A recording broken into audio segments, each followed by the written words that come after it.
Assalamualaikum warahmatullahi wabarakatuh. Sobat RH sekalian, jumpa lagi kita di channel yang keren ini. Keren cadas ya. Sobat semua, kita tunggu buka puasa ya, sambil kita membahas satu topik ini ya, menarik, yaitu soal Yusril dan Habib Rizik Syihab yang katanya ada pembicaraan rahasia. Nah, pembicaraan rahasia tersebut dibocorkan oleh Yusril Iza Mahendra. Nah, nanti kita lihat dan kita bahas apa sih sesungguhnya pembicaraan rahasia tersebut dalam konteks Pilpres 2019 ya. Oke, coba kita bacakan dan nanti kita ulas. Termasuk juga manuver Yusril yang kesana kemari mencari kursi wapres. Yusril Iza Mahendra bongkar pembicaraan rahasia dengan Habib Rizik pada pemilu 2019.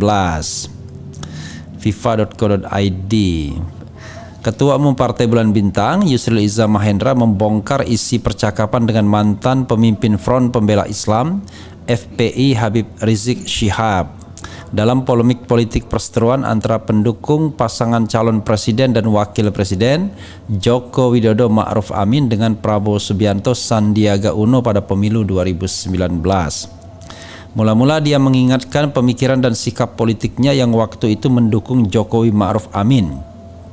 Namun ditentang oleh Dewan Dakwah Islamiyah Indonesia DDI, ormas Islam yang ikut mendirikan PBB pada 1998. DDII bersama beberapa ormas lain termasuk FPI tergabung dalam Ijtima Ulama pada 2018, menerbitkan fatwa untuk mendukung Prabowo Sandiaga. Bagi Yusril, perbedaan itu hanyalah permasalahan pilihan politik, alih-alih ideologi atau akidah keislaman. Karena itu menurutnya perbedaan tersebut tak sepatutnya diperdebatkan dan dipertentangkan seperti halnya perbedaan keyakinan atau keimanan. Menurut saya perbedaan dukungan kepada Prabowo kepada Jokowi itu hanya persoalan ijtihad yang menyangkut orang.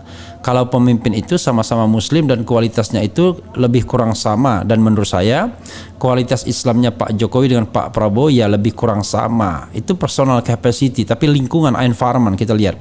Katanya dalam wawancara eksklusif FIFA pada program The Interview di Jakarta ya. Udah lama ya.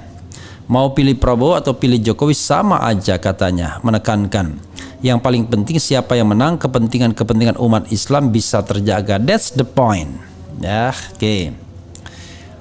Apakah kita merasa bahwa Islamofobia itu lebih baik atau lebih buruk ya? Kalau lebih baik anti Islamofobia. Ijtima Ulama yang sampai membuat fatwa resmi mendukung Prabowo Sandiaga menurutnya tidak perlu karena itu termasuk politisasi agama yang sudah berlebihan. Apalagi menyusul fatwa itu setelah Prabowo Sandiaga dinyatakan kalah dari pasangan Jokowi Ma'ruf Amin, muncul seruan-seruan bermuatan agama yang menentang hasil pemilu. Ini beda lagi. Apalagi Neno Warisman baca puisi, ya Allah tidak ada lagi orang yang akan menyembahmu kalau ini calon yang kami dukung kalah. Itu terlalu jauh politisasi agama. Itu menurut saya terlalu jauh, ujarnya. Ya, kontroversi itu ya pernah dijelaskan oleh Neno Warisman. Itu adalah dalam konteks hal yang umum ya. Jadi ketika doa orang-orang yang memperjuangkan agama Allah itu selalu begitu ya. Jokowi atau Prabowo.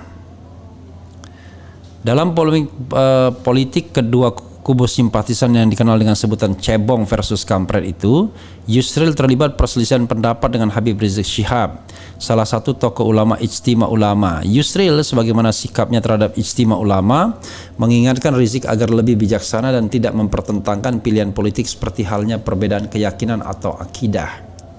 Saya bilang, Bib, ini kan ijtihad, kita memilih orang ya, memilih orang ini bukan kita memfatwakan makanan halal atau haram, katanya menceritakan percakapannya dengan Rizik kala itu. Yusril bertamsil, apa hukum memakan daging hewan tapir yang secara fisik tampak menyerupai babi yang diharamkan untuk dimakan menurut hukum Islam? Bisa saja ulama mengatakan, oh ini lebih banyak sifat babinya, terus diharamkan, selesai. Tapi kalau Prabowo sama Jokowi, mana yang wajib dipilih, mana yang haram dipilih? kan jadi tidak sederhana. Jadi menurut saya sih yang begini-begini ini mestinya tidak masuk ke ruang politik katanya. Lalu dia tampakkan sejarah Islam. Dia berharap pula tidak ada lagi fatwa ulama semacam ijtima ulama dalam pemilu tahun 2024 karena terbukti membelah masyarakat. Mestinya pula katanya umat Islam di Indonesia belajar dari sejarah konflik politik dalam Islam setelah Nabi Muhammad wafat. Ketika terjadi polemik siapa khalifah yang sah, Ali bin Abi Thalib atau Muawiyah bin Abu Sufyan, ya. Bukan Ali versus Muawiyah sesungguhnya, tetapi Hasan. Ya, Hasan bin Ali bin Abi Thalib. Ali maupun Muawiyah sama-sama sahabat utama Nabi Muhammad. Namun kala itu dukungan politik lebih banyak kepada Muawiyah. Para pendukung Ali yang menganggap Ali lebih pantas karena merupakan sepupu sekaligus menantu Nabi Muhammad, lantas membentuk faksi atau entitas politik tersendiri yang disebut Syiah dan terpisah dari Muawiyah. Lama-lama ini perselisihan politik antara kubu Muawiyah bin Abu Sufyan dengan Ali bin Abi Thalib bukan hanya perbedaan politik tapi masuk ke bidang akidah, ke tafsir fikih sampai hari ini. Jadi saya pikir kita belajarlah dari sejarah, katanya mengingatkan. Ya, sepanjang pengetahuan saya bukan dengan Ali bin Abi Thalib. Memang benih-benihnya di sana, tetapi Ali bin Abi Thalib ketika menjadi khalifah ya tidak ada pertentangan, yang memang ada satu kelompok yang menginginkan agar kematian Utsman bin Affan itu ibaratnya diselesaikan terlebih dulu dengan Muawiyah yang berkeberatan waktu itu. Tetapi ketika Ali meninggal, itu khalifah itu ada pada Hasan bin Ali bin Abi Thalib, tapi Hasan kemudian menyerahkannya kepada Muawiyah untuk menghindari konflik, ya. Ya mungkin akarnya di Ali bin Abi Thalib karena sebab kematian Utsman bin Affan, tapi kita baca sejarahnya secara lebih komprehensif, ya.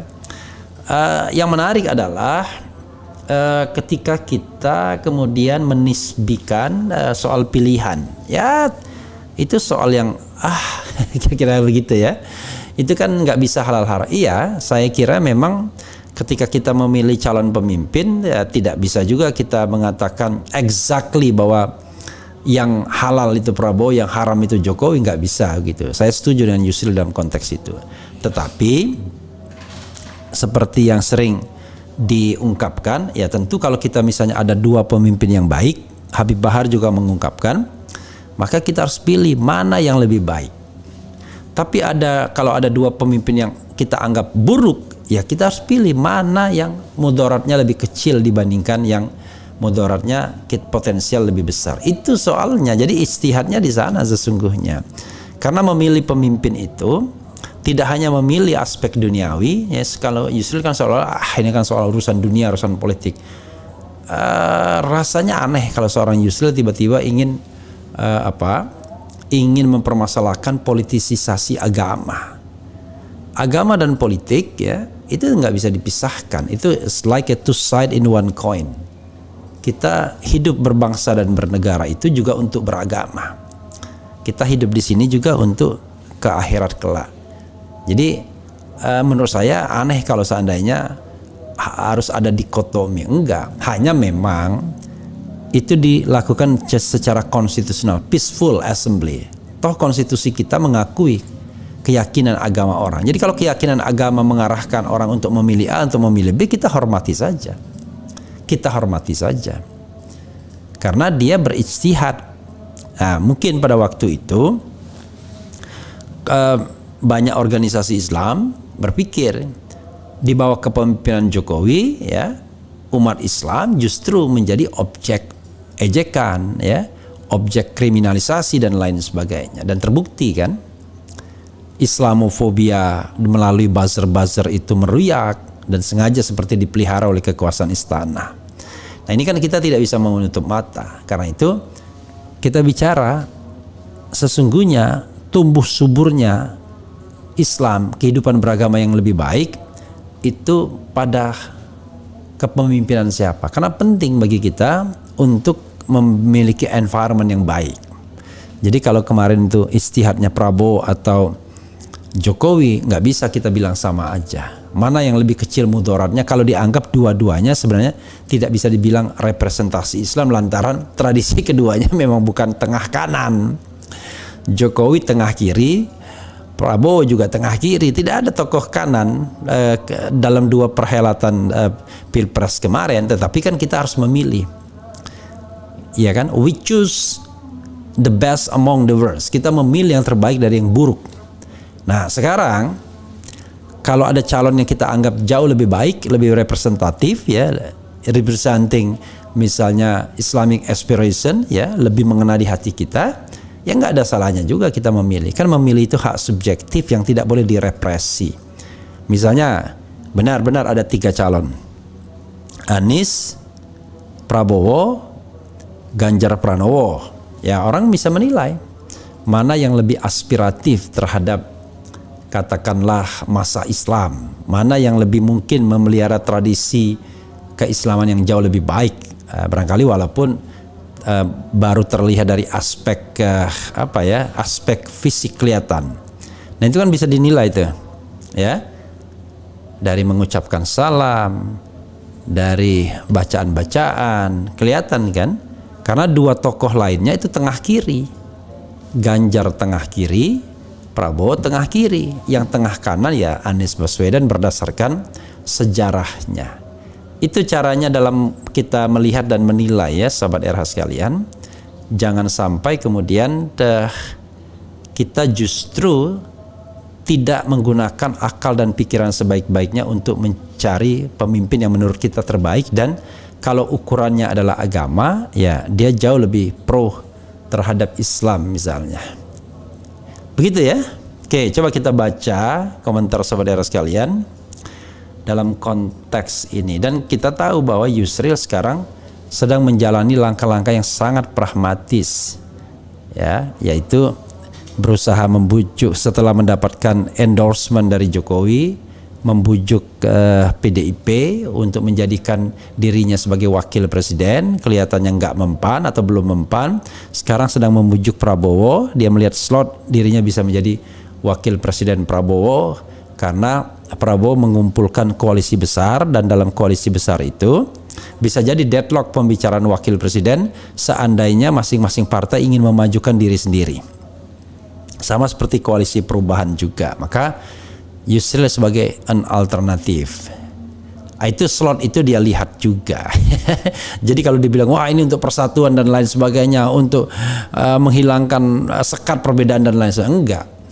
Kalau kita berpikir soal tesis, antitesis, dan sintesis, ya semua orang membuat tesis baru sesungguhnya.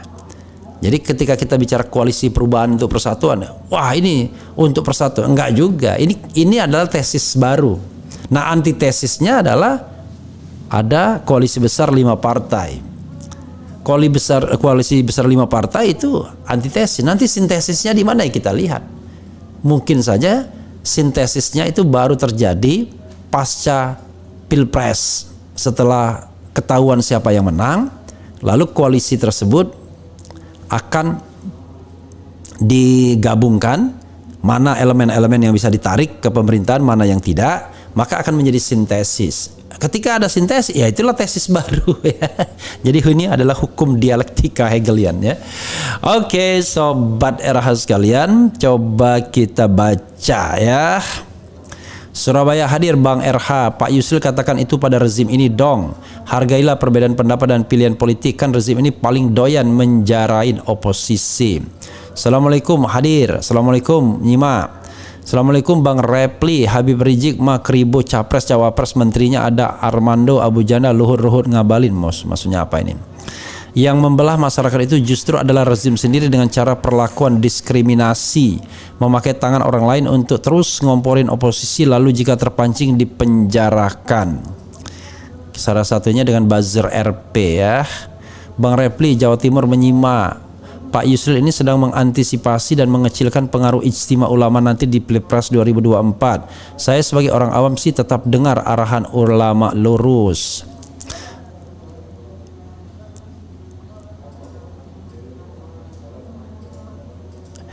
Ini ada bilang, Assalamualaikum Bang Repli, pejabat negara yang di rejim Jokowi banyak yang jadi korup. maling mafia. Saya setuju kalau rakyat kecil nggak usah bayar pajak. Kalau rakyat kecil sih nggak kena pajak penghasilannya. Yang kena pajak itu menengah ke atas biasanya ya, karena dia masuk penghasilan tidak kena pajak. Yusril itu bagai kutil yang di bibir jari menunjuk bibir mengkait. Jika penjabat publik hobi bohong bahkan di bulan Ramadan saat ini, bersatulah saudaraku, umat Islam harus satu komando. Yusril tiap tahun pemilu selalu tampil padahal rakyat udah nggak ada yang senang sama dia. Salam waras.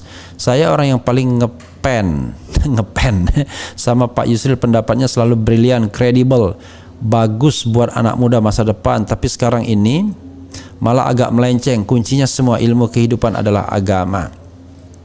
Yusril egonya tinggi. Terorisme muncul di dunia Islam karena selama ini Barat selalu menyudutkan Islam. Semakin tersudut maka benih kebencian muncul. Barat saat ini ingin mengubah pendekatan melalui anti-Islamofobia ya. Dan kita baru belajar untuk Islamofobia. Jadi Barat sudah mengubah paradigmanya. Assalamualaikum Bang RH, selamat buka puasa. Ya, sebentar lagi ya. Prof Yusril sedang mencari panggung. Ya, itu yang kita lihat. Tapi ya sah-sah saja. Ya, kita hargai pendapat dia, tapi hargai juga pendapat kita. Jadi ya biasa saja. Jadi berbeda pendapat itu biasa saja. Yang paling penting jangan saling mengkriminalkan dan jangan saling caci maki ya. Jadi saya mohon maaf juga kalau seandainya tiba-tiba ada nyelonong di RH Channel orang yang marah-marah, mencaci maki dan lain sebagainya. Karena prinsip saya sendiri, saya nggak ingin mencaci maki siapapun, tapi menganalisis ya. Orang mencaci maki saya boleh ya, silakan saja, tapi saya tidak akan membalas dengan mencaci maki. Tapi yang ingin saya lihat adalah analisisnya. Analisis itu yang paling penting. Kemudian nggak suka sama Pak Yusril ya, suka nggak suka itu it is not my business. Tapi kita harus lihat ya, manuver-manuver seperti ini ya manuver politik. Oke, sobat semuanya. Itu saja ya. Bentar lagi kita buka puasa dan nanti kita akan punya tamu spesial malam ini pukul 21.00. Tamunya belum bisa saya bicarakan, tapi sepertinya seorang pengusaha muda yang keren. Bagaimana dia di dalam bisnisnya itu memadukan apa istilahnya kehidupan beragama yang baik. itu kita perlu contoh-contoh seperti itu ya. Agama tidak ditinggalkan, dunia pun tidak ditinggalkan. Jadi memang dunia dan akhirat itu two side in one coin, dua sisi dari mata uang yang sama. Jadi nggak bisa orang mencapai akhirat dengan meninggalkan dunia, atau sebaliknya ya, ingin mencapai dunia dengan meninggalkan akhirat. Nah, tetapi kalau kita bicara tentang paradigma berpikir, konon katanya begitu. Kalau Anda tanam padi, Anda akan dapat rumput. Tapi kalau Anda tanam rumput, tidak akan dapat padi. Artinya, kalau Anda mengejar akhirat, insya Allah dunia pun dapat. Tapi kalau mengejar dunia, akhirat pasti tidak akan dapat. Itu saja sobat era sekalian. Kita lihat bagaimana langkah Yusril selanjutnya dalam mendekati Prabowo, dan kita akan lihat apakah dia berhasil atau tidak bisa nemplok menjadi calon wakil presiden, baik dalam koalisi besar yang 5 partai itu, maupun mungkin tiba-tiba Puan Maharani ingin maju sendiri sebagai calon presiden. Kalah nggak apa-apa, yang penting keren. Keren, cadas ya.